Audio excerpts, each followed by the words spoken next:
कार्यक्रमका आदरणीय अध्यक्षज्यू, पार्टी स्थायी कमिटीका सदस्य, नेपाल सरकारका माननीय खानेपानी तथा सरसफाई मन्त्री, नेपालको प्रगतिवादी सांस्कृतिक आन्दोलनका एकजना महत्त्वपूर्ण स्तम्भ कमलमणि थापा, पार्टी केन्द्रीय सदस्य, सांस्कृतिक आन्दोलनका अग्रज कमरेड विजय सुब्बा, केन्द्रीय कमिटीका सहयोद्धा कमरेडहरू, महासङ्घका पदाधिकारी र सदस्य साथीहरू र यो कार्यक्रममा उपस्थित हुनुभएका सम्पूर्ण आदरणीय प्रगतिशील सांस्कृतिक आन्दोलनका सहयोद्धा मित्रहरू, पार्टी स्थायी कमिटीको तर्फबाट, नेपाल सरकारको तर्फबाट र स्वयं मेरो आफ्नो तर्फबाट म यहाँहरू सबैलाई हार्दिक तथा न्यानो अभिवादन व्यक्त गर्न चाहन्छु। म महासङ्घलाई विशेष धन्यवाद दिन चाहन्छु यो महत्त्वपूर्ण कार्यक्रमको आयोजनाको लागि मलाई सहभागी हुने यो मौका दिनुभएकोमा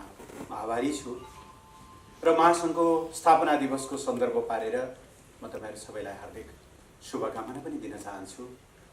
स्थापनाको दिन पनि त्यो कार्यक्रममा सहभागी हुनुको पात्रको नाताले तपाईहरुसँग यो फाँटसँग एउटा खालको अविच्छिन्न आत्मीयता रहँदै आएको छ। म आजको यो विशेष सन्दर्भमा तपाईहरुलाई हार्दिक शुभकामना दिन चाहन्छु। मैले देखेको छु तपाईहरुले गर्नुभएका मेहनतहरू। हिजो निरङ्कुश राजतन्त्रको बेला जागरणका तरङ्गहरू सृजना गर्न, जागरणको उज्यालो सृजना गर्न तपाईहरुले कहीँ भूमिगत र कहीँ खुल्ला सशक्त एउटा सांस्कृतिक हस्तक्षेप गर्नुभयो। प्रजातन्त्र आयो तर त्यो केही सीमित व्यक्तिहरूको लागि मात्रै भयो। त्यसलाई जनताको बनाउनुको लागि फेरि पनि तपाईहरुको आन्दोलन रोकिएन। देशमा सशस्त्र द्वन्द्व सुरु भयो। युद्धले सृजना गरेका घाउहरूमा मलम लगाउन र मुलुकलाई शान्तितिर फर्काउन तपाईहरुले शान्तिका आवाजहरू बोकेर गाउँ गाउँ जानुभयो। ज्ञानेन्द्रले तानाशाही लादे, त्यसका विरुद्ध सांस्कृतिक प्रतिरोधको एउटा सशक्त आवाज उठाउँदै यहाँहरू अगाडि बढ्नुभयो। एक अवस्था यस्तो भयो, पहिचानको राजनीतिले हाम्रो राष्ट्रिय एकतालाई नै कतै कतै खण्डित गर्ने हो कि भन्ने खालको जस्तो त्यो विभाजन, सामाजिक विभाजनको एउटा डरलाग्दो दौरमा तपाईहरु सियो बनेर हाम्रा सामाजिक तन्तुहरूलाई जोड्दै जोड्दै राष्ट्रिय एकताका अभियानहरू लिएर जानुभयो। सम्भवतः संविधान आइसकेपछि, स्थिरता र समृद्धिको बाटोमा मुलुक अगाडि बढिसकेपछि हामी सबैको एउटै साझा सोच थियो। अब सायद अलि हामी फरक ढङ्गले अगाडि बढ्न पाउँछौँ। हाम्रो सांस्कृतिक प्रतिरोधको, सांस्कृतिक हस्तक्षेपको एउटा चरण पुरा भएको छ। अब हामी समृद्धिका गीत गाउन पाउँछौँ, उपलब्धिका गीत गाउन पाउँछौँ। अब हामीले तथ्याङ्कहरूका गीत गाउन पाउँछौँ। हामी एक ढङ्गले अगाडि बढ्छौँ। हामी सबैले त्यो ढङ्गले परिकल्पना गरेका थियौँ। आज वास्तवमा आजको हाम्रो बैठक त्यही कुरामा केन्द्रित हुन पाउनु पर्थ्यो। यदि सहज अवस्था भएको भए सायद अलि फरक ढङ्गले हामी हाम्रा छलफललाई अगाडि लैजान्थ्यौँ। सम्भवतः कोभिड महामारीबाट आम नेपाली नागरिकहरूलाई कसरी जोगाउने हाम्रो एजेन्डा त्यस्तो बन्थ्यो होला। महामारीले आफन्त गुमाएकाहरूको पीडामा कसरी सांस्कृतिक क्षेत्रबाट हामीले सहयोग पुर्याउन सक्छौँ, ती एजेन्डाहरू हुन्थ्यो होला। यो 3 वर्षमा हामीले के गर्यौँ, ती उपलब्धिहरूलाई कसरी गीतमा, सांस्कृतिक अन्य विधाहरूमा, सडक नाटकमा, छोटा फिल्महरूमा कसरी ढाल्ने, ती विषयहरूमा हामी छलफल गर्न पाउँथ्यौँ होला, पर्थ्यो होला। यो पार्टीको नर्मल अवस्था रहेको भए चैतमा हुने महाधिवेशनका लागि यति बेला हामी अबको हाम्रो सांस्कृतिक दिशा के, अबको हाम्रो राजनीतिक आन्दोलनको दिशा के, अबको वामपन्थी शक्तिहरूको, वामपन्थी आन्दोलनको बाटो के, यी विषयहरूमा हामी केन्द्रित हुन पाउँथ्यौँ होला, हुन्थ्यौँ होला। तर आज स्थिति अलिकति असहज अवस्थामा हामी यो बिन्दुमा आइपुगेका छौँ। तपाईहरु आफैले लेखिरहनु भएको हुनाले, तपाईहरु आफैले देखिरहनु भएको हुनाले अहिलेका घटनाक्रमहरूको बारेमा एकदम सविस्तार गइरहनुपर्छ म यस्तो ठान्दिनँ। तैपनि केही संक्षेपमा आजको यो परिस्थिति निर्माणको पृष्ठभूमि के हो, आजको मुख्य मुद्दा के हो, राष्ट्रिय राजनीतिमा यति बेला केन्द्रीकृत भइरहेको बहसको चुरो के हो भन्ने बारेमा अलिकति मैले केही यहाँहरूसँग निवेदन गर्न चाहन्छु। तिमीहरू सबैलाई थाहा छ 2074 साल असोजमा दुई वामपन्थी पार्टीहरूको बीचमा चुनावी गठबन्धन बनाएर निर्वाचनमा उभिने, एउटै घोषणापत्र लिएर जनताको बीचमा जाने र तत्पश्चात पार्टी एकता गर्ने उद्घोष भइरहँदा राष्ट्रिय सभागृहको हल 1 मिनटभन्दा बढी 2 मिनटभन्दा बढीसम्म तालीका गडगडाटले गुन्जायमान भएको थियो। एउटा बेग्लै सपनाबाट हाम्रो यो यात्रा सुरु भएको थियो। त्यो यात्रा कसैलाई प्रधानमन्त्री मन्त्री बनाउन या गणितीय हिसाबले विभाजित कम्युनिस्टहरूलाई एक ठाउँमा ल्याउने उद्देश्यमा मात्रै सीमित थिएन। नेपाली समाजको मुहार बदल्ने उद्देश्यले त्यो अभियान केन्द्रित थियो। तर पहिलो गाँसमै ढुङ्गा लाग्ने भने जस्तो पहिलो गाँसमै ढुङ्गा लाग्न सुरु भयो। दशैंका दिन बसेर दुईजना अध्यक्षहरूले 6 बुँदे सहमति गर्नुभयो, लिखित गर्नुभयो। त्यसमध्ये एउटा थियो एउटै साझा चुनाव चिन्ह सूर्यमा लड्ने। 24 घण्टा पनि त्यो टिकेन, भोलिपल्ट ब्याक हुनुभयो कमरेड प्रचण्ड। त्यसले पछि गएर चुनावमा हान्यो। हाम्रा झन्डै 10.5 लाख जति मत बदर भए र झन्डै 13-14 जना जति साथीहरू समानुपातिक तर्फबाट सांसद बन्ने अवसरबाट वञ्चित हुनुभयो। हामीले एक्लै 2/3 बहुमत पाउने र पार्टीलाई भावनात्मक रूपले पनि एकताबद्ध गर्ने एउटा ठुलो सम्भावनाबाट हामी वञ्चित भयौँ। त्यो संयोग थियो कि त्यति बेलैदेखि केही खेलहरू थिए होलान्। आज पछाडि फर्केर हेर्दा त्यति बेला त होला केही एकताको बेलाका कठिनाइहरू, साथीहरूलाई मनोविज्ञानको पनि कुरा हुन्छ भन्ने नै हिसाबले लियौँ। ती कुरालाई चिर्दै अगाडि बढ्यौँ, नोक्सानलाई पनि क्षतिपूर्ति गर्ने गरी अगाडि बढ्यौँ। तर पछाडिका घटनाक्रमहरू हेर्दा कहीँ न कहीँ सुरुदेखि नै राष्ट्रिय राजनीतिलाई एकतातिर होइन उपयोगतिर लैजाने दिशातिर अगाडि बढ्यौँ। यो कुराको पुष्टि कहाँ भयो भने हामी चुनावमा एउटै घोषणापत्र लिएर चुनावमा गयौँ, परिणाम आयो। तर त्यसपछिका भेटघाट दुईटा पार्टीका अध्यक्षको बीचमा केन्द्रित भएन। भेटघाट नेपाली काङ्ग्रेसका नेताहरूसँग हुन थाल्यो। बैठकमा आउँदा कमरेड प्रचण्डले भन्न थाल्नुभयो, काङ्ग्रेसले त मलाई 5 वर्ष प्रधानमन्त्री खाऊ, हामीले समर्थन गर्छौँ भनेर ब्ल्याङ्क चेकमा सही काटेर दियो। तपाईँले चाहिँ के दिनुहुन्छ केपी कमरेड? सक जस्तो थियो हाम्रो नीति। हामी कल्पना गर्दैनौँ यस्तो खालको पोलिटिक्समा यो लेभलको अनएथिकल कुराको हामी कल्पना गर्दैनौँ। सत्ता त आउँछ जान्छ, एथिक्स सबभन्दा ठुलो कुरा हो। चुनाव एउटा अभियानका साथ लड्ने, घोषणापत्र एउटा बनाएर लड्ने। चुनाव परिणाम आइसकेपछि काङ्ग्रेसले मलाई 5 वर्ष खान दियो, तपाईँ चाहिँ कति वर्ष बार्गेनिङ सुरु भइहाल्यो। यत्रो जनताको सपनालाई तलमाथि नपारौँ। समयक्रममा साथीहरूले बुझ्नुहोला, एक खालको लिखित आलो पालो गरेर मात्रै बल्ल संयुक्त सरकार बन्ने स्थिति सृजना भयो।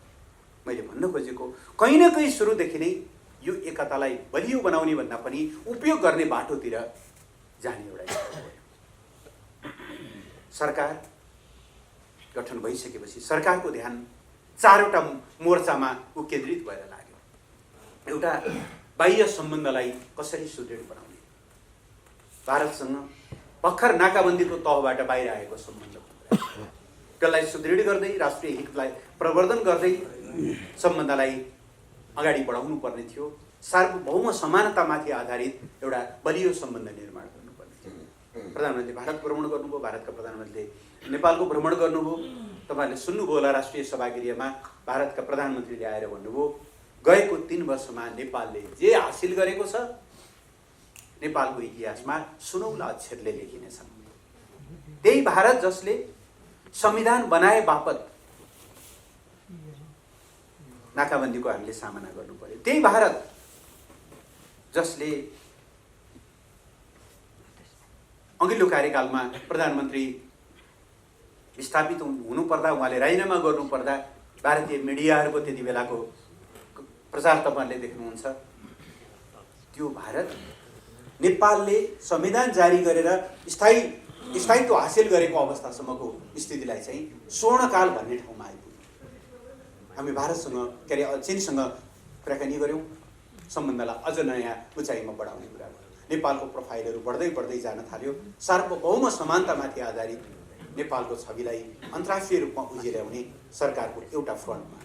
दोस्रो, लामो समय हाम्रा आन्दोलनका कारणले, देशको अस्थिरताका कारणले, सङ्क्रमणका कारणले हाम्रा विकासका सपनाहरू त्यत्तिकै अपहरित भएका जस्ता भएका थिए। हामीले सपनै देख्न छोडेको जस्तो भएको थियो। हामीले विकासका, समृद्धिका सपनाहरूलाई व्यवहारमा कार्यान्वयन गर्न थाल्यौँ। ठुला ठुला रणनीतिक बन्धक बनाउने स्थितिबाट माथि उठाउनको निम्ति गरिएको एउटा कदम हो। हामीले त्यही ढङ्गले यी मुद्दाहरूलाई स्थापित गर्न स्रष्टाको हैसियतले यहाँहरूले भूमिका खेल्नुहोस् म आग्रह गर्न चाहन्छु। त्यसो गरिरहँदा मेरो एउटा विनम्र आग्रह छ, मुद्दाहरूमा सशक्त ढङ्गले प्रस्तुत हुनुहोस्, तर हाम्रो भाषा, हाम्रो शैली, हाम्रो प्रस्तुति एकदमै मर्यादित, एकदमै शिष्ट र एकदमै राजनीतिक हुनु जरुरी छ। दुईटा कारणले कार्यविभाजन हामीले गरेका छौँ र गाली गलौज फाँट अहिले उहाँहरूको विभागमा परेको छ। त्यसो भएर त्यो कार्यविभाजन अनुसार काम गर्न उहाँहरूलाई नै दिनुहोस्, त्यो हस्तक्षेप नगर्नु होला, त्यो नफस्नु होला। दोस्रो, ती साथीहरू हाम्रै कमरेडहरू हो, अर्को कुनै घुम्तीमा पक्का भेट हुन्छ। केही कमरेडहरू त फर्किनुहुन्छ, फर्किनुहुन्न थाहा छैन, तर धेरै कमरेडहरू फर्किनुहुन्छ।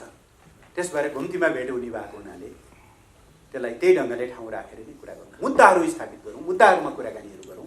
व्यक्तिको बारेमा टिका टिप्पणी गर्ने काम चाहिँ आवश्यक छैन। हाम्रो लडाइँ व्यक्तिसँग पनि होइन, हाम्रो लडाइँ प्रवृत्तिसँग, उहाँहरूले बोक्नुभएको गलत चिन्तनसँग, उहाँहरू हिँड्न लाग्नुभएको गलत बाटोसँग हो। त्यो बाटोसँग, त्यो चिन्तनसँग, त्यो विचारसँग हाम्रा सङ्घर्षहरू हुन्, व्यक्तिसँग होइन। त्यसो भएर त्यो मर्यादालाई कायम राखेर भोलि पछाडि फर्केर हेर्दाखेरि पनि हाम्रा पोस्ट, फेसबुक स्ट्याटसले हामीलाई पुष्टि गर्न, औचित्य साबित गर्नको निम्ति कहीँ कतै अप्ठ्यारो नहुने खालको भोलि जति माफी माग्नुपर्छ माफी विभाग पनि उतै दिने गरी तपाईँहरूले त्यो ढङ्गले प्रस्तुत हुनुहोस् भन्ने आग्रह गर्दै, आन्दोलनमा उतार र चढावहरू आउँछन्। नेपालको कम्युनिस्ट आन्दोलन आफैमा उतार र चढावको एउटा दस्तावेज हो। 6 सालमा पार्टी बन्यो, कस्तो विडम्बना छ। पार्टीको संस्थापक महासचिव पुष्पलाल पहिलो महाधिवेशन नहुँदै महासचिवबाट बर्खास्त हुनु, यस्तो पनि हामीले देखेका छौँ। दोस्रो महाधिवेशनको महासचिव, पहिलो महाधिवेशनको महासचिव मनमोहन अधिकारी, दोस्रो महाधिवेशनमा पुग्दा नपुग्दै उहाँ पनि हट्नुपर्ने एउटा अवस्था सिर्जना भयो। तेस्रो महाधिवेशनको महासचिव तुलसीलाल अर्को महाधिवेशन गर्नै नपाइकन उहाँ पनि हट्ने स्थिति सिर्जना भयो। आन्दोलन विभाजनमा गयो र हामीले 28 सालदेखि नयाँ ढङ्गले तत्कालीन झापा विद्रोहबाट पोके नेकपा माले हुँदै एक ढङ्गले आन्दोलनको पुनर्गठनको हामीले प्रक्रिया सुरु गऱ्यौँ। अर्कोतिर केन्द्रीय न्युक्लियस चौथो महाधिवेशन हुँदै अर्को ढङ्गले फेरि केही कमरेडरले अर्कोतिरबाट पुनर्गठनको क्रम सुरु गर्यो र त्यो गर्दै गर्दै आज यहाँ आइपुगेको छ। आन्दोलनमा उतार र चढाव जीवनका अभिन्न अङ्ग जस्तै हुन्। निश्चय नै यो प्रीतिकर कुरा होइन।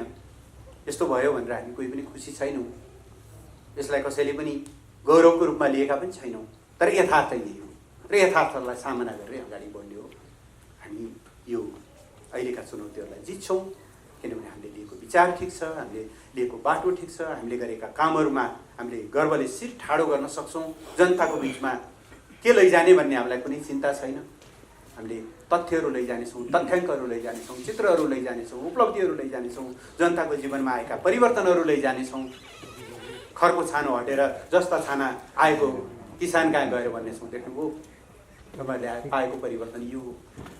महिनाको 3000 वृद्ध भत्ता बुझ्ने वृद्ध बाआमाहरूलाई भन्नेछौँ। देख्नुभयो आएको परिवर्तन यो हो। कालापानीको लेक लिम्पियाधुराको नक्सा लिएर भन्नेछौँ। देख्नुभयो हाम्रो राष्ट्रियताको कुरा यो हो। चीनसँग गरिएका यातायात पार्वहन प्रोटोकल र सम्झौतालाई लिएर भन्नेछौँ। देख्नुभयो अब आउने कुनै पनि पुस्ताले नाकाबन्दीको सामना गर्नुपर्ने छैन। यो सरकारले तपाईँहरूको हकमा गरेका कामहरू यस्ता त धेरै विषयहरू छन् जसलाई हामीले भोलि तथ्यहरू मार्फत, गीतहरू मार्फत, चित्रकलाहरू मार्फत, नाटकहरू मार्फत तल तल लैजाने नै छौँ। अहिले चाहिँ उच्च मनोबल बनाएर अगाडि बढ्न आग्रह गर्दै म आफ्नो बनाएर धन्यवाद। हल्ला गर्नुभयो र एक दिन दिनभरिको कुरा माथि मञ्चमा नेताहरू बस्न पाउने कि नपाउने भनेपछि दिनभरि किचलो गरेर परिणाम के आयो भन्दा माथिको कुर्सी तल झारेर अलिकति आरामदायी कुर्सीहरूलाई यस्तै प्लास्टिकका कुर्सी जस्तो बनाएर क्रान्ति सम्पन्न भयो। त्यस्तै प्रश्न सोफामा बस्ने कि भुइँमा बस्ने भन्ने हो र? सोफामा बस्नुहोस्, देशका निम्ति राम्रा निर्णय गर्नुहोस्, कति प्रश्न उठाउँछ। तर भुइँमा धुलोमा बस्नुहुन्छ तर देशलाई घात गर्ने निर्णय गर्नुहुन्छ भने धुलोमा बसे भनेर तपाईँलाई चाहिँ छुट दिन्छ र इतिहासले? प्रश्न धुलो कि माथि भन्ने होइन। हुन त हामी कहिलेकाहीँ कस्ता ननसेन्स बहसहरू हुन्छन् भने ननसेन्सै भन्छु मैले। एमाले पृष्ठभूमिका धेरै साथीहरूलाई थाहा छ, 55 सालतिर एउटा चियाको कपमा विशाल आँधी आयो हाम्रो पार्टीभित्र। प्रदीप नेपाल सञ्चार मन्त्री हुनुहुन्थ्यो, उहाँले मोबाइल लिनुभयो, बिबिसीमा इन्टरभ्यू दिनुपर्ने, स्पष्टीकरण दिनुपर्ने स्थिति सिर्जना भयो। अब आज हामी प्रत्येक हातमा स्मार्ट मोबाइल छ। के कम्युनिस्टहरू यति दरिद्र सोचका र यति दरिद्र हुन् जसले आधुनिक प्रविधिलाई चाहिँ उनीहरूले बहिष्कार गर्नुपर्ने, सुविधाहरूलाई बहिष्कार गर्नुपर्ने हो र? हामी सुविधा भोगी होइनौँ, सुविधा बिना बाँच्नै नसक्ने भन्ने होइनौँ। तर राज्यले दिएका सुविधाहरू यदि ती विधिसम्मत हुनु भने म भयङ्कर कम्युनिस्ट पार्टीको चाहिँ मन्त्री भनेर पैदल हेरेर यहाँ सिंहदरबार त जान्न नि त। मलाई सरकारले मर्सिडिज बेन्ज गाडी दिएको छ, त्यही चढेर जान्छु। यो कुनै विषय हुन्छ र? यस्ता विषयहरूमा हामी अल्झ्यौँ, यस्ता विषयहरूमा अल्झ्यौँ र हाम्रो मूल्यवान समय यस्तै कुराहरूमा गयो। समाधान गर्दै अगाडि बढ्दै थियौँ। पछिल्लो समय अवस्था कस्तो भयो भने कुराहरू धेरै डिटेल घटनाक्रमहरूमा, घटनावलीमा जान चाहन्न। तपाईँहरू सबै मोरले सबै तपाईँहरू परिचित नै हुनुहुन्छ। पछिल्लो समय कस्तो भयो भने प्रधानमन्त्री देशलाई एक ढङ्गले अगाडि लैजान खोजिरहनु भएको छ। परिणामहरू आइरहेका छन् दिनदिनै। यसबीचमा तपाईँले देख्नुहुन्छ नेपाल अल्प विकसित अवस्थाबाट, लिस्ट डेभलप्ड अवस्थाबाट निम्न मध्यम आय भएको मुलुकमा स्तर उन्नत भयो। एक वर्षमा, गएको वर्ष निम्न मध्यम आय भएको मुलुकमा गयो। अब हामी सन् 2030 सम्म मध्यम आय भएको मुलुकमा जान्छौँ। अस्ति भर्खर म आफैले युएनडिपीले निकालेको मानव विकास प्रतिवेदन सार्वजनिक गरेँ मैले।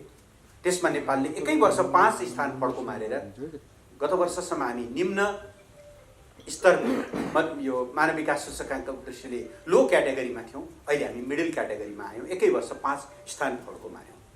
अस्ति भर्खर लन्डनबाट वर्ल्ड इकोनोमिक लिग टेबल भन्ने एउटा सूचकाङ्क प्रकाशित भयो।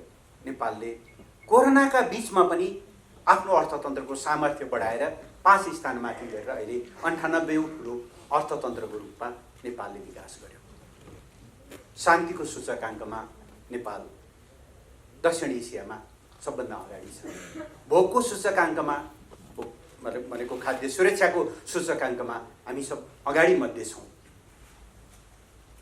डुइङ बिजनेस इन्डेक्स भनौँ, अधिकांश सूचकाङ्कहरूमा नेपालले राम्रो गरिरहेको छ। यत्रो वर्षको व्यतिथि छ। 2 वर्षमै 3 वर्षमै चमत्कारको त कल्पना गर्न सक्दैनौँ। तर पनि हामीले 3 वर्ष लगातार कोरोना आउनुभन्दा अगाडिसम्म 7% आर्थिक वृद्धि दर हामीले हासिल गरेका थियौँ। त्यो संसार नेपालमा दोस्रो, के अरे दक्षिण एसियामा दोस्रो, बङ्गलादेशपछि संसारमा भन्नुहुन्छ भनेदेखि चाहिँ 11औं नम्बरमा नेपाल तीव्र आर्थिक विकास गर्ने दृष्टिले 11औं नम्बरमा थियो।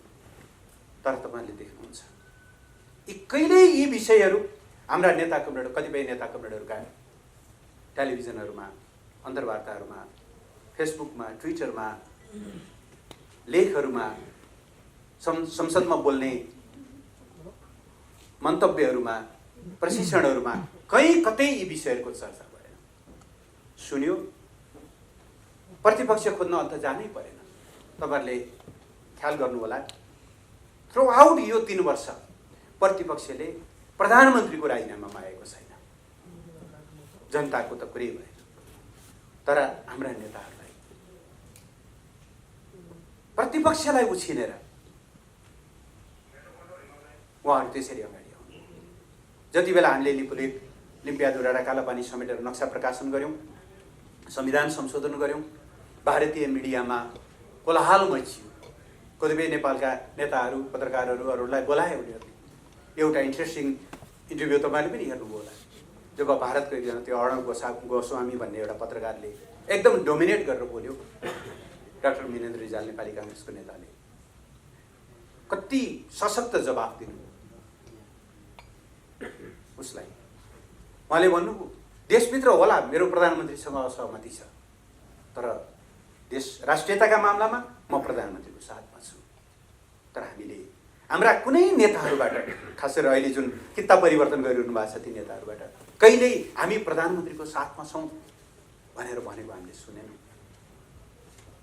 निरन्तर एउटा निन्दा र भर्त्सना, निरन्तर नेतृत्वलाई अवमूल्यन र खस्काउने कुराहरू। र ठिक छ, प्रधानमन्त्री त पार्टीको अध्यक्ष हुनुभयो, उहाँसँग त पोलिटिकल झगडा भयो अरे, राष्ट्रपतिको के दोष छ? राष्ट्रपति त एउटा रेफ्रीको रूपमा हामीले संवैधानिक प्रमुखको रूपमा, संस्थाको रूपमा राखेको हो नि त। तर यस बीचमा राष्ट्रपतिको बारेमा जे जस्ता खालका चर्चाहरू, परिचर्चाहरू गरिए र त्यसको उत्कर्षको रूपमा अस्ति उहाँहरूको तथाकथित आन्दोलनमा जे नारा लाग्यो, शङ्का लाग्छ कि साथीहरू भित्रैदेखि गणतन्त्रवादी हुन्। गणतन्त्रको प्रतीक हो राष्ट्रवादी संस्था। व्यक्ति को रहन्छ थाहा छैन। हिजो रामवरण हुनुहुन्थ्यो, आज विद्यादेवी भण्डारी हुनुहुन्छ, भोलि अर्को कोही आउँछ। त्यो संस्था त राष्ट्रिय एकताको प्रतीक हो, तर हर बखत त्यो संस्थालाई विवादित बनाउने। पोहोर साल एकचोटि बडो हल्ला भयो, राष्ट्रपतिलाई भनेर हेलिकप्टर ल्याइयो भनेर। राष्ट्रपतिलाई किन हेलिकप्टर? उहाँले बोकेर कार्यकाल पुरा भएपछि घर लैजान त होइन होला। आज त्यो हेलिकप्टरले डोल्पाका, मुगुका, बाजुराका, हुम्लाका अरू विभिन्न दुर्गम ठाउँका सुत्केरी महिलाहरू जसको सालनाल अड्केर उनीहरूको जीवन र मृत्युको दोसाँधमा हुन्छन्, जसको गर्भमै बच्चा जन्मेर मृत्यु र जीवनको दोसाँधमा हुन्छन्, उनीहरूलाई उद्धार गरिरहेको छ। तर लगातार त्यो संस्थामाथि प्रहार। यो ढङ्गले म यहाँनिर तपाईँहरू स्रष्टाहरूसँग एउटा विषयमा छलफल गर्न चाहन्छु। मैले अलि अगाडि एउटा कार्यक्रममा भनेको पनि थिएँ। एउटा कस्तो मान्यता छ, सामान्यतया हामी के स्कुलिङबाट हुर्किँदै आयौँ भने स्रष्टाहरू आलोचक हुनुपर्छ, सत्ताको भन्ने छ। पहिलो कुरा, आलोचक र निन्दक दुईटा फरक कुरा हो भन्ने हामीले बुझ्नु जरुरी छ। आलोचना भनिरहँदा राम्रा कुराको समर्थन हुन्छ, नराम्रा कुराहरूको विरोध हुन्छ। आलोचना भनेको निन्दा सरह होइन, निन्दाको समानार्थी होइन। क्रिटिसिजम र सिनिसिजम एउटै चिज होइन। एक। दोस्रो, कुन सत्ता भन्ने पनि त प्रश्न आउँछ नि। यदि एउटा सत्ता राष्ट्रियताका निम्ति विदेशी शक्तिहरूसँग लडिरहेको छ अनि हामीले निरपेक्ष ढङ्गले स्रष्टाहरू त प्रतिपक्ष हुनुपर्छ, सत्ताको विपक्षमा हुनुपर्छ भनेर त्यति बेला पनि सत्तामाथि हान्छौँ। जनताको प्रतिनिधि त्यो ठाउँमा पुगेको छ, उसले जनताको हितमा त्यो ठाउँबाट काम गरिरहेको छ, के हामी त्यहाँ पनि त्यो कुराहरू गर्छौँ? गर्दैनौँ नि त। यी त स्थान सापेक्ष, समय सापेक्ष, विषय सापेक्ष हुन्छन् होला नि त। तर सांस्कृतिक आन्दोलनमा सबभन्दा बढ्ता भयो होला जस्तो लाग्छ। सत्ताको आलोचक बन्नुपर्छ भन्ने नाउँमा अलिकति तपाईँले सरकारको समर्थनमा, प्रधानमन्त्रीको समर्थनमा, राष्ट्रपतिको समर्थनमा भइरहेका राम्रा कामहरूको समर्थनमा लेख्यो भने सरकारको ताबेदारी गरेको, हन्डी खाएको, मतलब राम्रा कामको पक्षमा उभिन पनि नसक्ने गरी एउटा यस्तो खालको मनोविज्ञान निर्माण गर्ने कोसिस यसबीचमा भयो। नेताहरूले नै त्यो ढङ्गले गरिसकेपछि समाजलाई एकदमै एकोहोरो बनाउने, यसले झट्ट हेर्दा उहाँलाई लाग्यो होला यसको क्षति केपी ओलीलाई अथवा यसको क्षति अहिलेको संस्थापनलाई परिरहेको छ, तर यसको दीर्घकालीन असर सिङ्गो राष्ट्रलाई परिरहेको हुन्छ। किनभने जब कुनै राष्ट्रको मनोबल गिर्छ त्यो राष्ट्रले केही पनि गर्न सक्दैन। राष्ट्रको मनोबल गिराउने, भविष्य राम्रो हुन्छ भन्ने कुराको आशावादिता समाप्त पार्ने,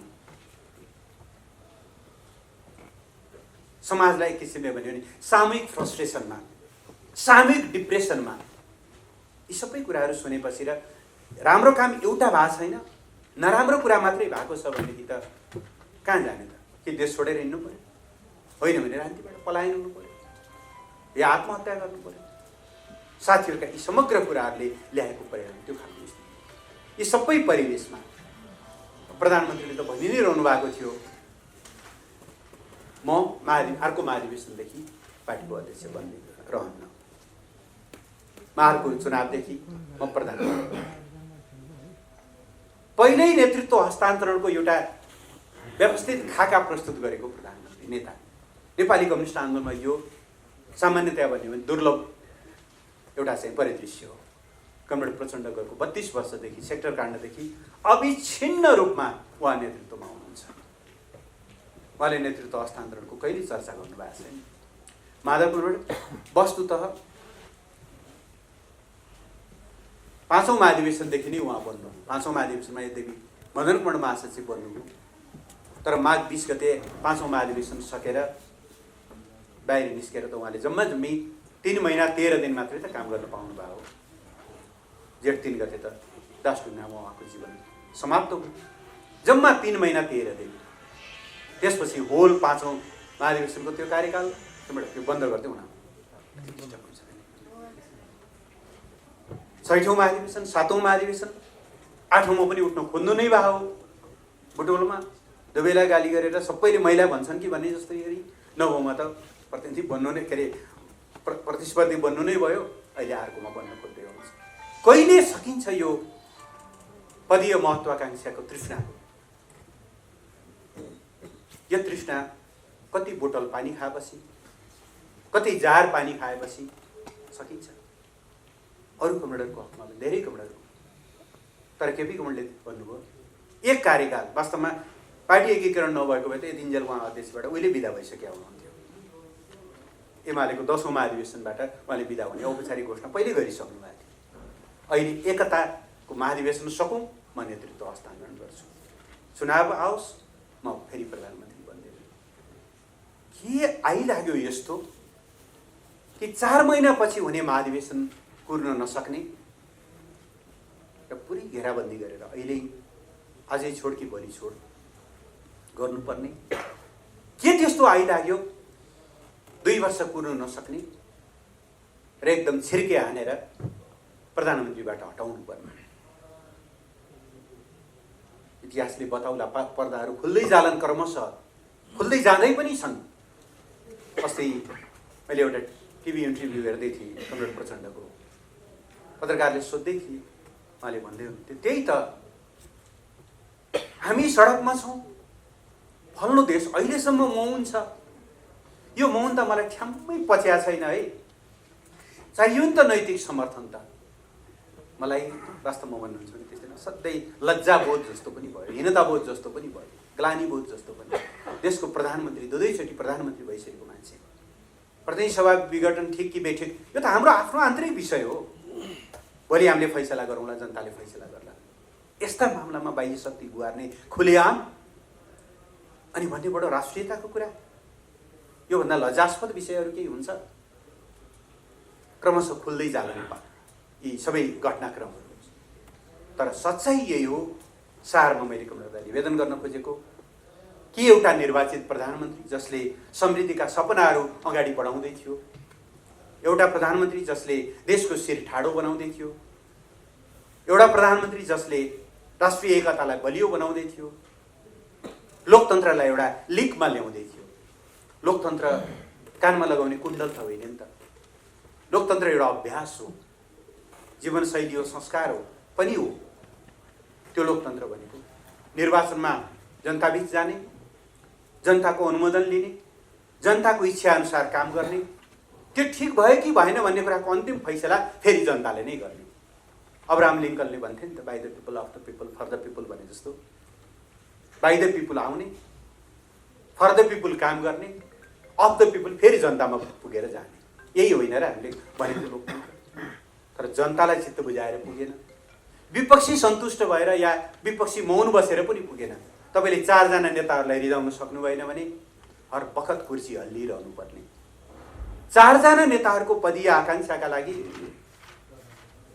2.5 वर्ष भइसक्यो दलित आयोग बन्दैन, 2.5 वर्ष भइसक्यो महिला आयोग बन्दैन, 2.5 वर्ष भइसक्यो समावेशी आयोग बन्दैन, 2.5 वर्ष भइसक्यो केही आयोगमा टाउका मात्रै छन्, अरू मान्छे राख्न पाइँदैन। यसको जवाफ त अरूले त दिएर त पुग्दैन, प्रधानमन्त्रीलाई नै सोध्छन् होला जनताले। तपाईँलाई त हामीले 2/3 दिएका थियौँ। एउटा दलित आयोगसम्म बनाउन नसक्ने प्रधानमन्त्रीज्यू, तपाईँले अझै दलित बारेमा कुरा गर्ने? यो प्रश्नको जवाफ त मलाई मेरो पार्टीका नेता कमान्डरले काम गर्न दिनु भएन भनेर त पाइँदैन। यसको एकाउन्टेबिलिटी त प्रधानमन्त्री त एउटा पार्टीबाट गए पनि उद्योग देशको प्रधानमन्त्री हो, उसले देशसँग जवाफदेही हुनुपर्छ। कहीँ कतै काम गर्न पाइँदैन। अहिले एउटा प्रश्न उठिया छ, तपाईँहरूले पनि यसको जवाफ दिनुपर्ने छ। पार्टीभित्रको झगडालाई लगेर संसदलाई त्यसको शिकार बनाउन पाइन्छ? सामान्य अर्थमा भन्यो भने पाइँदैन, अथवा गर्नु हुँदैन। पाइँदैन भन्यो भने गर्नु हुँदैन। तर प्रश्न पार्टीभित्रको झगडामा रहेर पार्टीभित्रको झगडालाई विस्तारित गर्दै उहाँले त सदनमा एकदमै छापामार शैलीमा टकिङ टोकियो लुकिङ लन्डन भने जस्तो टकिङ टकियो गर्दै हुनुहुन्थ्यो। स्थायी कमिटीको बैठकको कुरा गर्दै हुनुहुन्थ्यो, केन्द्रीय कमिटीको बैठकको कुरा गर्दै हुनुहुन्थ्यो। केही हुँदैन के कमरेड, एकछिन छलफल हुने, यसो छलफल हुन्छ सकिन्छ भन्दै हुनुहुन्थ्यो। लुकिङ त लन्डन रहेछ। अनि कसैलाई बिजुलीको पोल चाहियो भनेर सांसदहरूलाई हस्ताक्षर सङ्कलन गराउँदै, कसैलाई चाहिँ मोटर के अरे बाटो पुर्याउनु पर्यो भनेर गरिएका हस्ताक्षर सङ्कलनलाई कपी र पेस्ट गर्दै पार्टीभित्रको झगडालाई प्रधानमन्त्री विरुद्धको अविश्वास प्रस्तावमा लगिसकेपछि पार्टीभित्रको झगडा पार्टीभित्रमा मात्रै सीमित रहेन, केन्द्रीय कमिटीमा मात्रै सीमित भएको भए, स्थायी कमिटीमा मात्रै सीमित भएको भए संसदमा हामी जानु पर्थेन, प्रधानमन्त्री संसदमा जानु पर्थेन। पार्टीभित्रको झगडाको शिकार त उहाँहरूले संसदलाई बनाउनु भयो। संसद कतिपय सन्दर्भमा निर्णय नै गर्न नसक्ने अवस्थामा भयो। कैयौँ प्रस्तावहरू छन् पेन्डिङ, सभामुखलाई उहाँले अगाडि नबढाइदिए भन्नुहुन्छ। सभामुखले त्यसो गर्न मिल्दैन थियो। के गर्ने भन्ने कुरा सार्वभौम संसदको कुरा हो। संसदले सरकारमा ल्याएका प्रस्ताव मान्नै पर्छ भन्ने छैन, रिजेक्ट गरिदिन्छ। कैयौँ प्रस्तावहरू खारेज हुन्छन्, तर फैसला त संसदले गर्नु पाउनु पर्यो नि। तर संसदलाई पनि एक ढङ्गले बन्धक बनाइएको अवस्था भयो। संवैधानिक अङ्गको नियुक्तिको निम्ति संवैधानिक परिषदमा विपक्षी दलका नेता जान्छन्, सभामा जानुहुन्न, जान दिइँदैन। पार्टीभित्रको झगडा राज्यका अङ्गहरूमा पुर्याउन पाइन्छ र? पार्टीमा चित्त बुझेन भनेर प्रधानमन्त्रीलाई अविश्वास प्रस्ताव लैजानु पाइन्छ र? तर जब त्यो ढङ्गले जान थाल्नुभयो, प्रधानमन्त्रीको अगाडि एउटा उहाँका सामु एक खालको विकल्परहित स्थिति सृजना भयो। कि त कमरेड प्रचण्डले लगाउनु भएको आरोप जुन छ नि, कार्तिक 28 गते पेश गर्नुभएको त्यो दस्तावेजको सार के हो भनेदेखि त्यो लेखकको, तिमी कम्युनिस्ट होइनौ, तिमी समाजवादी होइनौ, तिमी संघीयता विरोधी, तिमी दलाल पुँजीवादी, तिमी नवौदारवादी, तिमी राष्ट्रियता विरोधी, तिमी गुटबाज। डिक्सनरीमा भएका कुनै पनि शब्द बाँकी छैनन् गाली गलौज गर्नको निम्ति।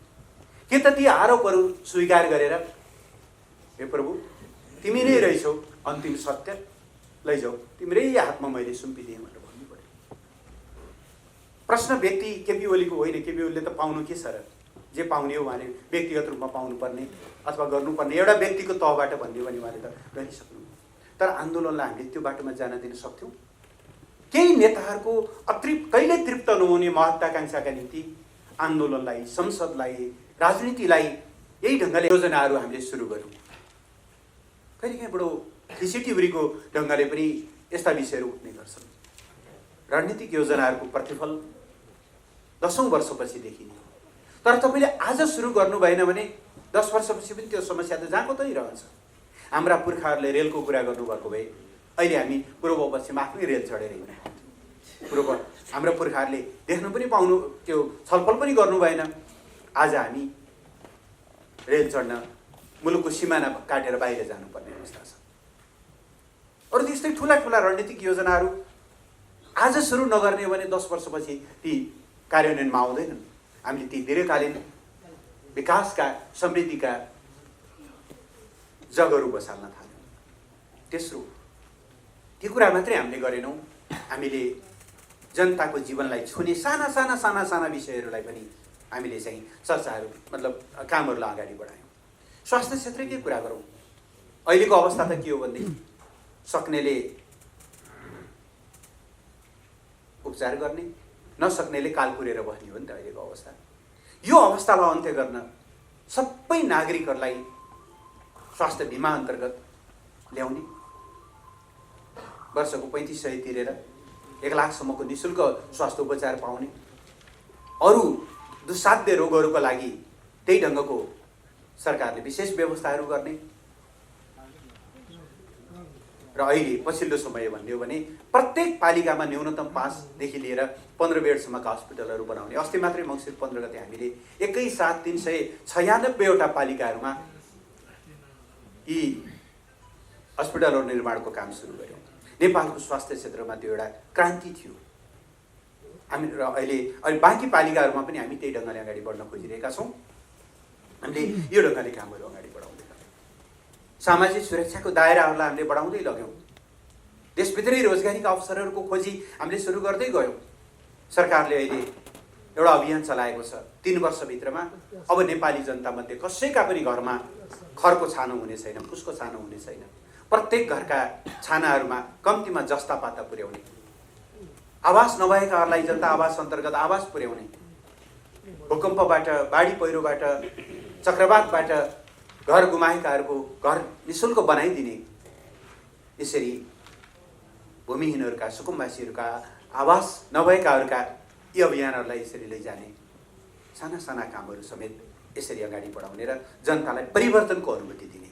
तेस्रो र चौथो, आर्थिक विकास, सुशासन र समृद्धिलाई अगाडि बढाउने। सरकारको ध्यान त्यो कुरामा केन्द्रित हुन थाल्यो। हामीले डे 1 देखि नै ती कामहरू अगाडि बढाउँदै गयौँ। तर हाम्रा काम केही कमरेडहरूको ध्यान त्योभन्दा बिल्कुल अघि मनकुमार कमरेडले भन्नुभयो जस्तो यी सबै कुराहरूमा ध्यान गएन। सरकार बनेको फेब्रुअरी महिनामा 2018 को भनेको 2074 को माघ महिनामा प्रधानमन्त्रीले शपथ ग्रहण गर्नुभएको।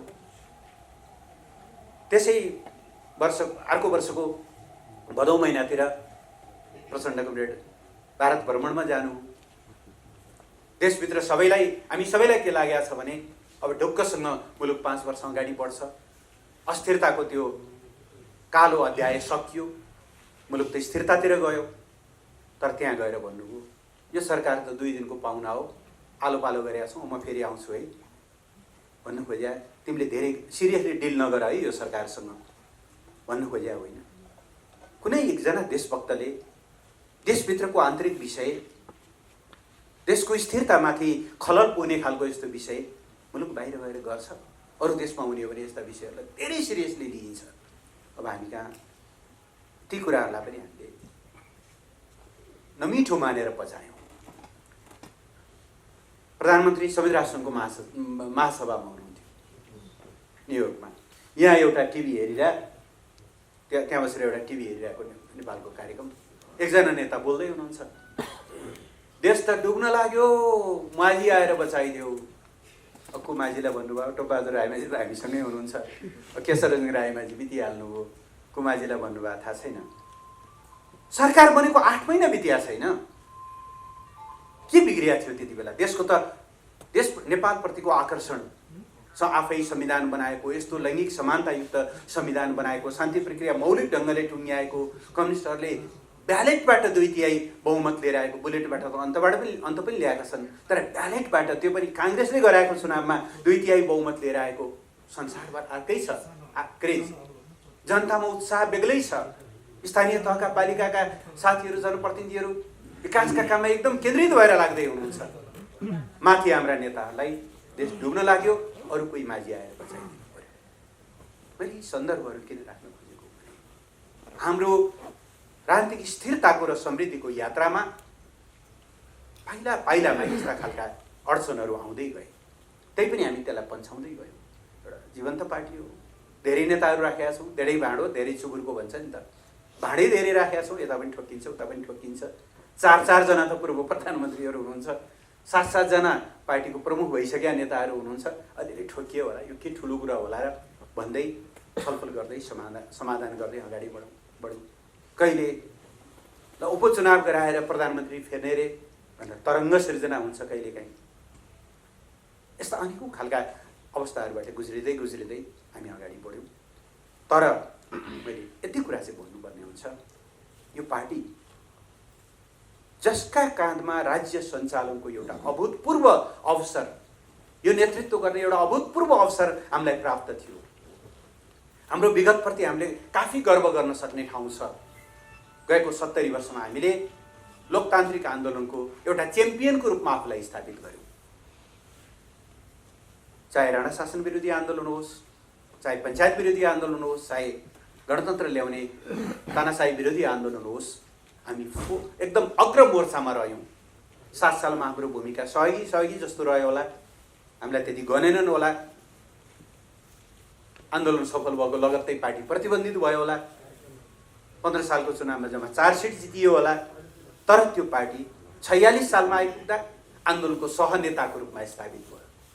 वाम मोर्चा र काङ्ग्रेसको संयुक्त आन्दोलनले मात्रै पञ्चायत हाल्ने ठाउँमा हामी सहनेताको रूपमा आइपुग्यौँ। 62-63 को कुरा गर्नुहुन्छ भने त हरेक कुरामा हामी नेता हो नि त। एजेन्डा सेटिङमा, गणतन्त्रको एजेन्डा, संविधान सभाको एजेन्डा, संघीयताको एजेन्डा, समावेशिताको एजेन्डा, समाजवाद उन्मुख एउटा राज्य प्रणालीको एजेन्डा, यी सबै एजेन्डाहरू हामीले सेटिङ गऱ्यौँ। काङ्ग्रेसको आन्दोलन त वैशाख 11 गते नै सकिया थियो संसद पुनर्स्थापना गरेपछि। त्यसलाई तान्दै गणतन्त्रसम्म हामीले लिएर आयौँ। अर्थात् आज जे परिवर्तन भएको छ त्यो परिवर्तनको एउटा च्याम्पियनको रूपमा, त्यसको पाइनियरको रूपमा, त्यसको नायकको रूपमा विगतप्रति हामीलाई काफी गर्व गर्ने अवस्था छ। तर त्यतिले पुग्दैन।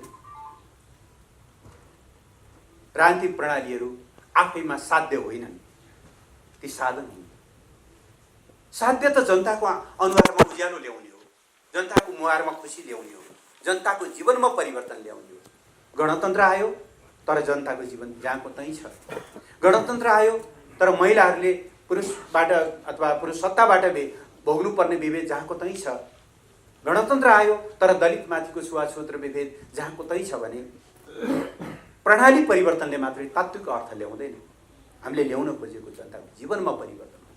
त्यो जनताको जीवनमा परिवर्तन ल्याउने एउटा ऐतिहासिक अवसर हामीलाई प्राप्त छ अहिले पनि। हामीले तत्कालीन नेकपा एमालेको 9औं महाधिवेशनमा कम्युनिस्ट आन्दोलनको 100 वर्षको सपनाको कुरा गरेका थियौँ। माओवादीको हेटौँडा महाधिवेशनमा पनि कहीँ न कहीँ त्यसको एउटा चर्चा भएको म पाउँछु। हामीले त्यहाँ 100 वर्षको सपनामा अहिले हामी 70 वर्ष पुरा गर्न थाल्यौँ। यो 70 वर्षको आन्दोलन र उपलब्धिप्रति हामीलाई गर्व छ। अबको बाँकी 30 वर्ष 35 वर्षमा हामी नेपाली समाजलाई साँच्चै एउटा समृद्ध समाज बनाउँछौँ। र जब त्यति बेलाको पुस्ताले सोध्नेछ कि हाम्रा अग्रजहरूले कम्युनिस्ट पार्टी बनाएर के गरे, यो पार्टी बन्नुको औचित्य कसरी पुष्टि गर्ने भन्दा देशको विकासका सूचकाङ्कहरूमा, जनताको जीवनमा आएका परिवर्तनहरूमा, देशको जीवनमा आएको कायाकल्पमा हामीले हेर्न सक्नेछौँ।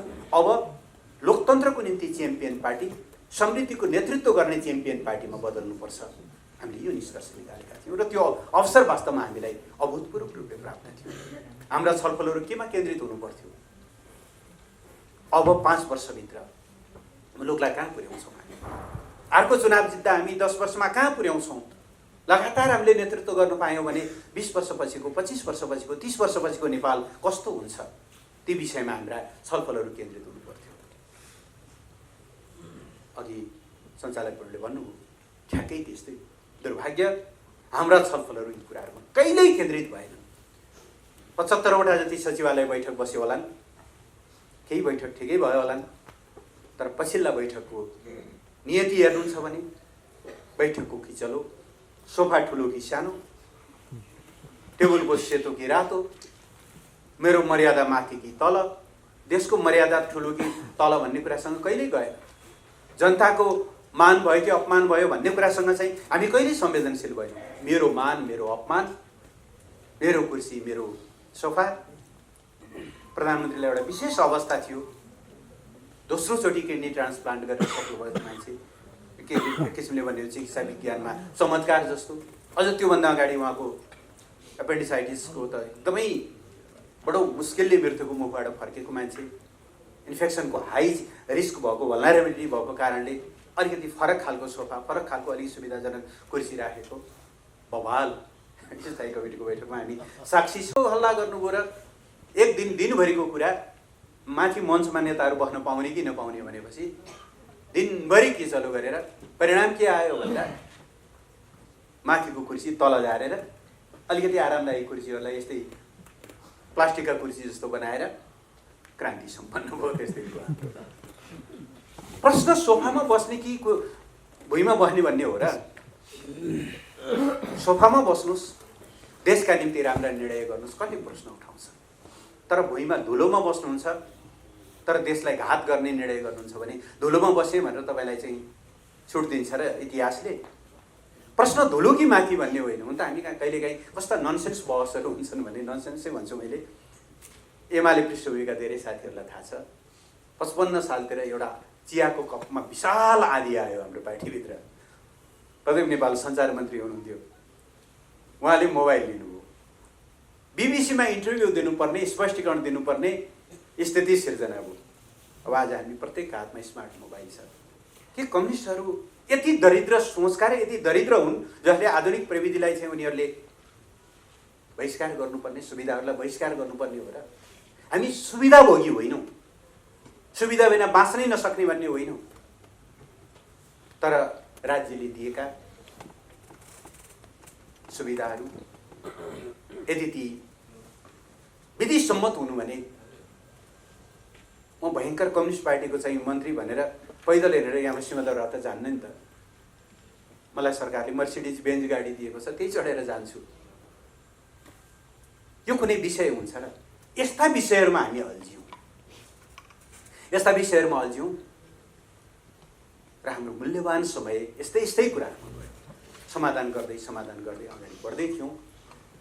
पछिल्लो समय अवस्था कस्तो भयो भने कुराहरू धेरै डिटेल घटनाक्रमहरूमा, घटनावलीमा जान चाहन्न तपाईँहरू सबै, मोरले सबै तपाईँहरू परिचित नै हुनुहुन्छ। पछिल्लो समय कस्तो भयो भने प्रधानमन्त्री देशलाई एक ढङ्गले अगाडि लैजान खोजिरहनु भएको छ।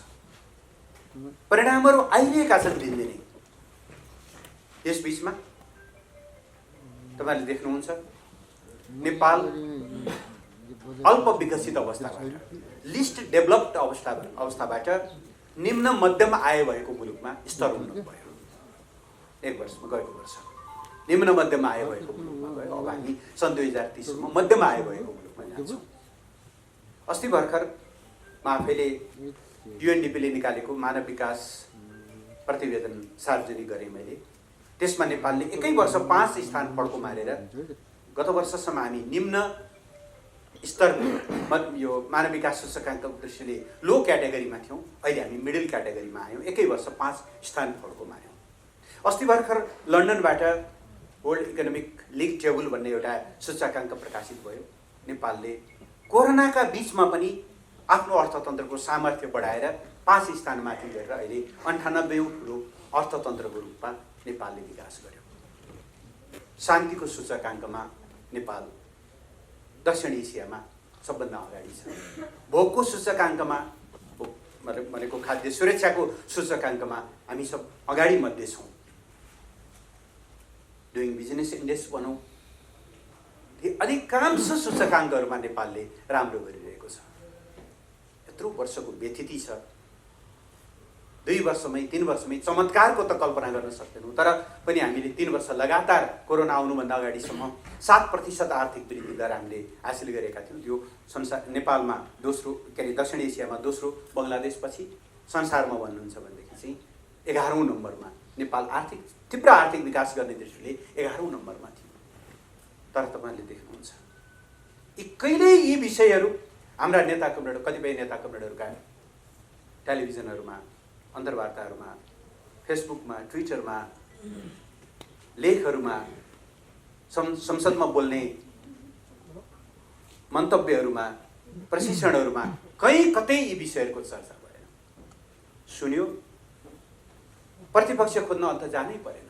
तपाईहरुले ख्याल गर्नु होला, थ्रु आउट यो 3 वर्ष प्रतिपक्षले प्रधानमन्त्रीको राजीनामा मागेको छैन। जनताको त कुरै भएन, तर हाम्रा नेताहरूलाई प्रतिपक्षलाई उछिनेर उहाँहरू त्यसरी अगाडि आउनु। जति बेला हामीले लिम्पियाधुरा र कालापानी समेटेर नक्सा प्रकाशन गर्यौं, संविधान संशोधन गर्यौं, भारतीय मिडियामा कोलाहल मचियो। कतिपय नेपालका नेताहरू, पत्रकारहरू अरूलाई बोलाए उनीहरूले। एउटा इन्ट्रेस्टिङ इन्टरभ्यू तपाईले पनि हेर्नुभयो होला, जब भारतको एकजना त्यो अर्णव गोस्वामी भन्ने एउटा पत्रकारले एकदम डोमिनेट गरेर बोल्यो, डाक्टर मिनेन्द्र रिजाल नेपाली कांग्रेसको नेताले कति सशक्त जवाफ दिनु उसलाई। उहाँले भन्नुभयो, देशभित्र होला मेरो प्रधानमन्त्रीसँग असहमति छ, तर देश राष्ट्रियताका मामलामा म प्रधानमन्त्रीको साथमा छु। तर हामीले हाम्रा कुनै नेताहरूबाट, खास गरी अहिले जुन किता परिवर्तन गरिरहनु भएको छ ती नेताहरूबाट कहिल्यै हामी प्रधानमन्त्रीको साथमा छौं भनेर भनेको हामीले सुनेनौं। निरन्तर एउटा निन्दा र भर्त्सना, निरन्तर नेतृत्वलाई अवमूल्यन र खस्काउने कुराहरू। र ठिक छ, प्रधानमन्त्री त पार्टीको अध्यक्ष हुनुभयो, उहाँसँग त पोलिटिकल झगडा भयो अरे, राष्ट्रपतिको के दोष छ? राष्ट्रपति त एउटा रेफ्रीको रूपमा हामीले संवैधानिक प्रमुखको रूपमा, संस्थाको रूपमा राखेको हो नि त। तर यस बीचमा राष्ट्रपतिको बारेमा जे जस्ता खालका चर्चाहरू, परिचर्चाहरू गरिए र त्यसको उत्कर्षको रूपमा अस्ति उहाँहरूको तथाकथित आन्दोलनमा जे नारा लाग्यो, शङ्का लाग्छ कि साथीहरू भित्रैदेखि गणतन्त्रवादी हुन्। गणतन्त्रको प्रतीक हो राष्ट्रपति संस्था। व्यक्ति को रहन्छ थाहा छैन। हिजो रामवरण हुनुहुन्थ्यो, आज विद्यादेवी भण्डारी हुनुहुन्छ, भोलि अर्को कोही आउँछ। त्यो संस्था त राष्ट्रिय एकताको प्रतीक हो, तर हर बखत त्यो संस्थालाई विवादित बनाउने। पोहोर साल एकचोटि बडो हल्लाखल्ला भयो, राष्ट्रपतिलाई भनेर हेलिकप्टर ल्याइयो भनेर। राष्ट्रपतिलाई किन हेलिकप्टर? उहाँले बोकेर कार्यकाल पुरा भएपछि घर लैजान त होइन होला।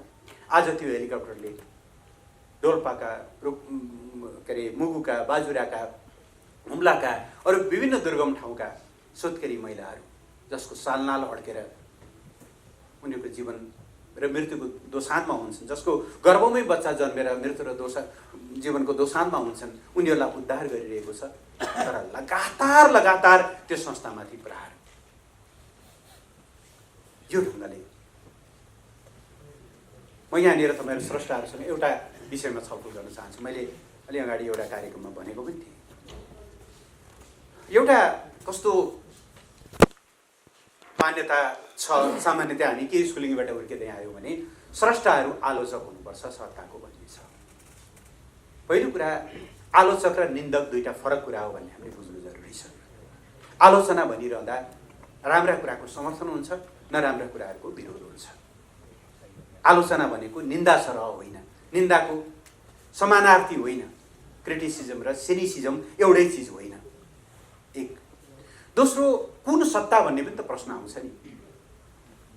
यदि एउटा सत्ता राष्ट्रियताका निम्ति विदेशी शक्तिहरूसँग लडिरहेको छ अनि हामीले निरपेक्ष ढङ्गले स्रष्टाहरू त प्रतिपक्ष हुनुपर्छ, सत्ताको विपक्षमा हुनुपर्छ भनेर त्यति बेला पनि सत्तामाथि हान्छौँ।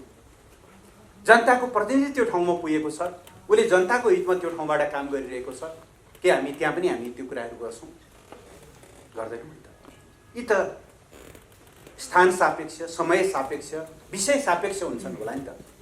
तर सांस्कृतिक आन्दोलनमा सबभन्दा बढ्ता भयो होला जस्तो लाग्छ। सत्ताको आलोचक बन्नुपर्छ भन्ने नाउँमा अलिकति तपाईँले सरकारको समर्थनमा, प्रधानमन्त्रीको समर्थनमा, राष्ट्रपतिको समर्थनमा भइरहेका राम्रा कामहरूको समर्थनमा लेख्यो भने सरकारको ताबेदारी गरेको, हन्डी खाएको, मतलब राम्रा कामको पक्षमा उभिन पनि नसक्ने गरी एउटा यस्तो खालको मनोविज्ञान निर्माण गर्ने कोसिस यसबीचमा भयो। नेताहरूले नै त्यो ढङ्गले गरिसकेपछि समाजलाई एकदमै एकोहोरो बनाउने, यसले झट्टै हेर्दा उहाँलाई लाग्यो होला यसको क्षति केपी ओलीलाई अथवा यसको क्षति अहिलेको संस्थापनलाई परिरहेको छ, तर यसको दीर्घकालीन असर सिङ्गो राष्ट्रलाई परिरहेको हुन्छ। किनभने जब कुनै राष्ट्रको मनोबल गिर्छ त्यो राष्ट्रले केही पनि गर्न सक्दैन। राष्ट्रको मनोबल गिराउने, भविष्य राम्रो हुन्छ भन्ने कुराको आशावादिता समाप्त पार्ने, समाजलाई एक किसिमले भन्यो भने सामूहिक फ्रस्ट्रेसनमा, सामूहिक डिप्रेसनमा यी सबै कुराहरू सुनेपछि र राम्रो काम एउटा भएको छैन, नराम्रो कुरा मात्रै भएको छ भनेदेखि त कहाँ जाने त? कि देश छोडेर हिँड्नु पर्यो? होइन भने राजनीतिबाट पलायन हुनु पर्यो या आत्महत्या गर्नु पर्यो? साथीहरूका यी समग्र कुराहरूले ल्याएको परिणाम त्यो खालको स्थिति। यी सबै परिवेशमा प्रधानमन्त्रीले त भनि नै रहनु भएको थियो, म अर्को महाधिवेशनदेखि पार्टीको अध्यक्ष बन्ने रहन्न, म अर्को चुनावदेखि म प्रधानमन्त्री।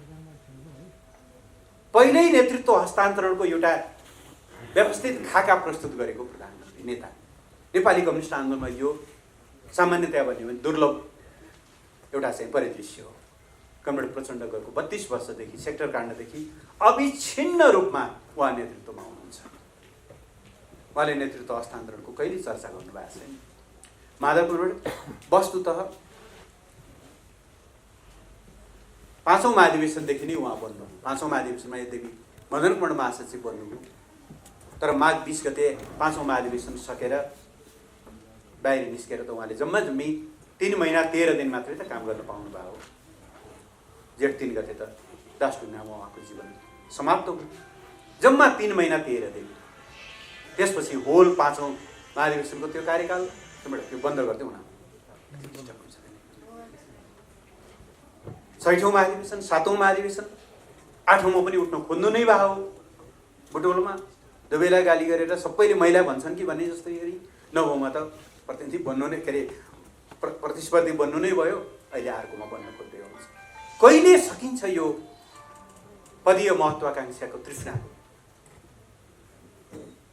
यो तृष्णा कति बोतल पानी खाएपछि, कति जार पानी खाएपछि सकिन्छ? अरू कमरेडहरूको हकमा धेरै कमरेडहरू, तर केपी कमरेडले भन्नुभयो एक कार्यकाल, वास्तवमा पार्टी एकीकरण नभएको भए त यतिन्जेल उहाँ अध्यक्षबाट उहिले बिदा भइसक्यो हुनुहुन्थ्यो। एमालेको 10औं महाधिवेशनबाट उहाँले बिदा हुने औपचारिक घोषणा पहिले गरिसक्नु भएको थियो।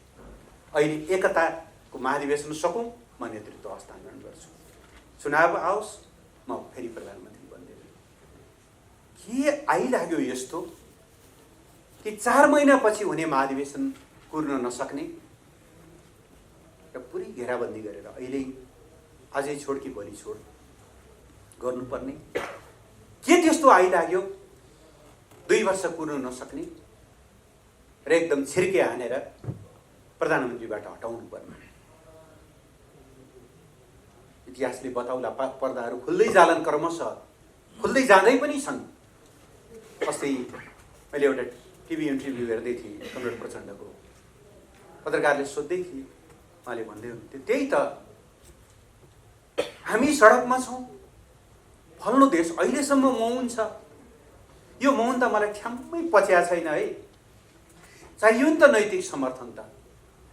मलाई वास्तवमा भन्नुहुन्छ भने त्यस्तै सधैँ लज्जाबोध जस्तो पनि भयो, हीनताबोध जस्तो पनि भयो, ग्लानीबोध जस्तो पनि। देशको प्रधानमन्त्री, 2चोटि प्रधानमन्त्री भइसकेको मान्छे, प्रतिनिधि सभा विघटन ठिक कि बेठिक यो त हाम्रो आफ्नो आन्तरिक विषय हो। भोलि हामीले फैसला गरौँला, जनताले फैसला गर्ला। यस्ता मामलामा बाह्य शक्ति गुहार्ने खुलेआम अनि भन्ने बडो राष्ट्रियताको कुरा, योभन्दा लज्जास्पद विषयहरू केही हुन्छ?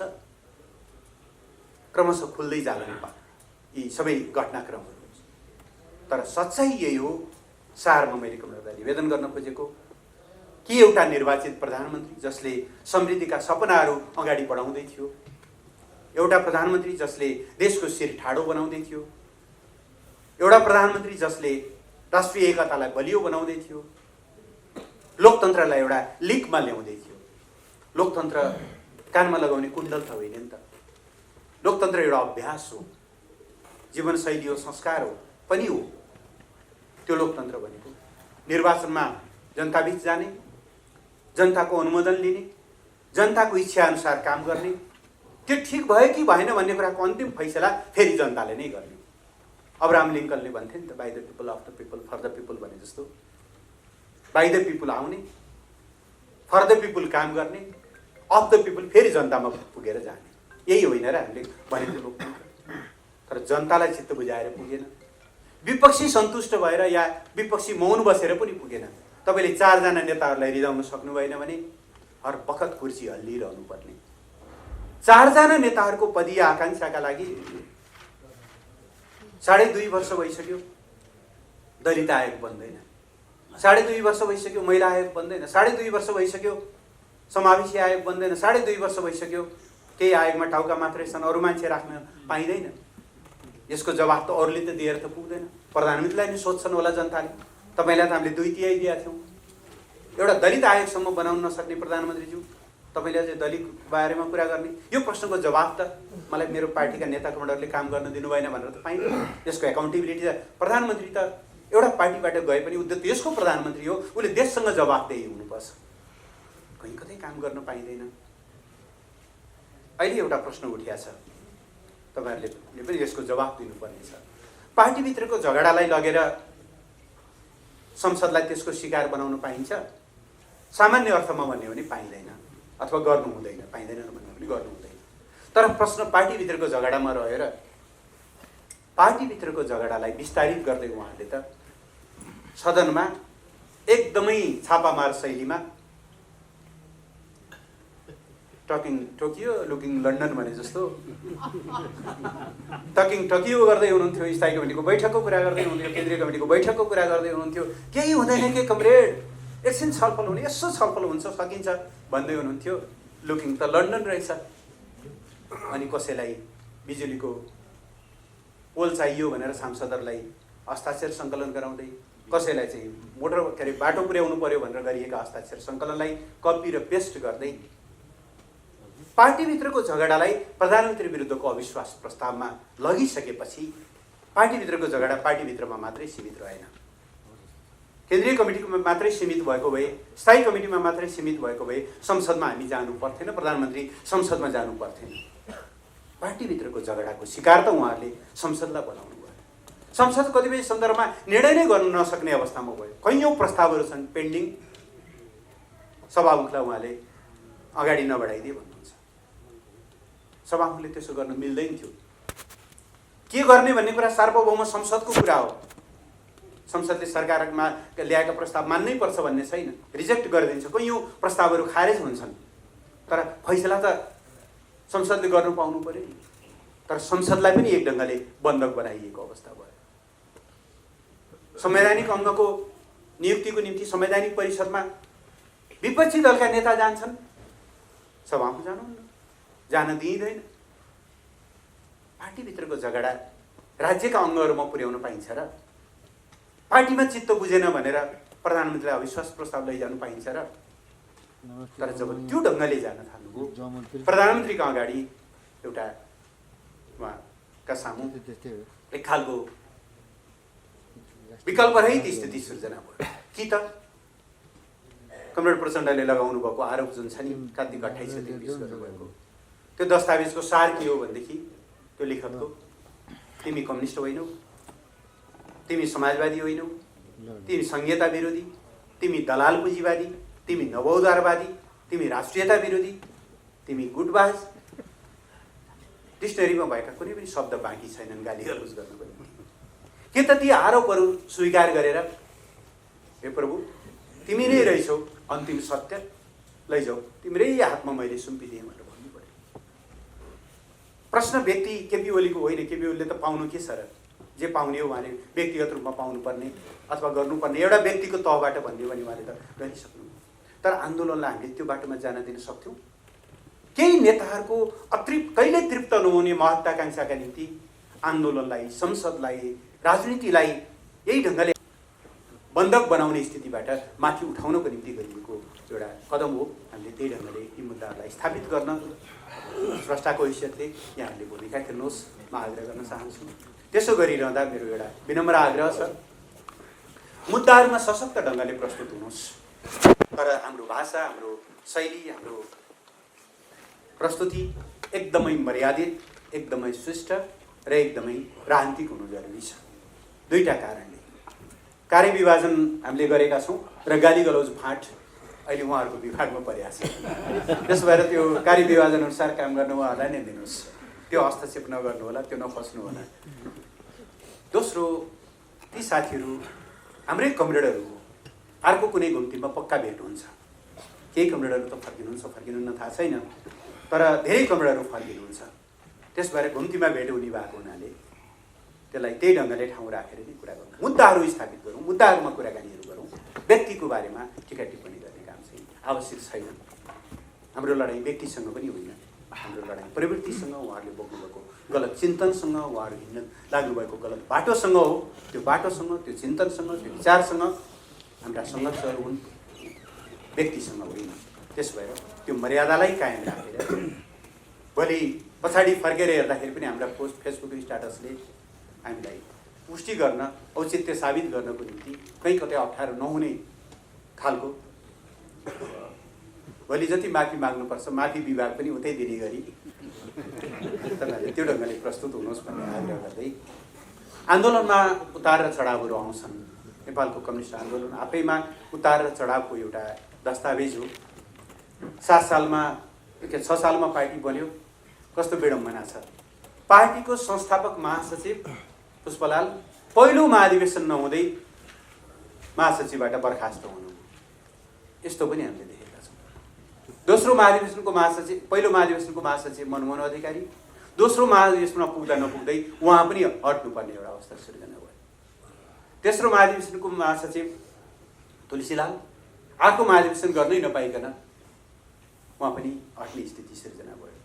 आन्दोलन विभाजनमा गयो र हामीले 28 सालदेखि नयाँ ढङ्गले तत्कालीन झापा विद्रोहबाट पोके नेकपा माले हुँदै एक ढङ्गले आन्दोलनको पुनर्गठनको हामीले प्रक्रिया सुरु गऱ्यौँ। अर्कोतिर केन्द्रीय न्युक्लियस चौथो महाधिवेशन हुँदै अर्को ढङ्गले फेरि केही कमरेडरले अर्कोतिरबाट पुनर्गठनको क्रम सुरु गर्यो र त्यो गर्दै गर्दै आज यहाँ आइपुगेको छ।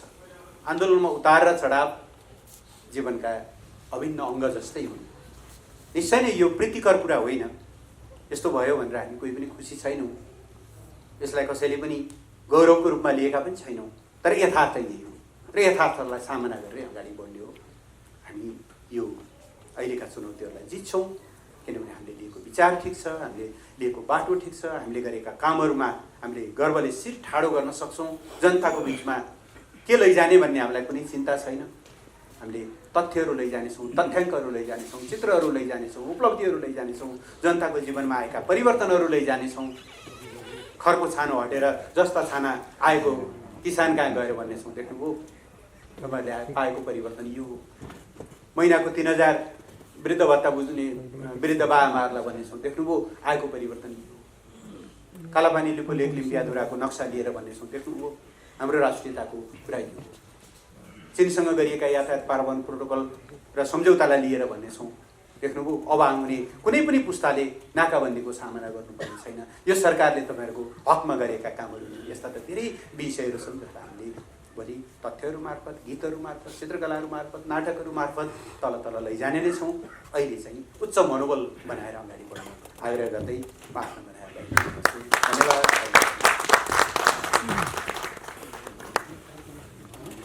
साँच्चै कति पीडा थियो त्यहाँभित्र, अवस्था कति गम्भीर थियो, मानसिकता कति कमजोर र ग्रसित थियो। हामीले जस्ताको तस्तै सुन्न पायौँ। हाम्रो मनभित्र अनुत्तरित ती प्रश्नहरू अब एउटा मोडमा उभिएको छ। अब हामी ती उत्तरहरूलाई आत्मसात गर्दै त्यो गोरेटोहरूमा धेरै विकल्प अगाडि बढ्नेछौँ। म प्रमुख अतिथिप्रति विशेष आग्रह गर्न चाहन्छु, विशेष आभार व्यक्त गर्न चाहन्छु। हामी जस्तोसुकै परिस्थितिमा पनि हामी संस्कृति कर्मीहरू लोकतन्त्रको पक्षमै उभिनेछौँ। अब हाम्रो आवाजहरू अझै सशक्त हुनेछ। जहाँ अप्ठ्यारो पर्छ त्यहाँ हामी शक्तिशाल चाहिँ ठिङ्ग उभिनेछौँ। यो हाम्रो प्रतिबद्धता हो प्रमुख अतिथिज्यूप्रति। त्यसरी एकपटक आफ्नो ऊर्जाको निम्ति म जोरदार तालीको पनि अपेक्षा गर्छु।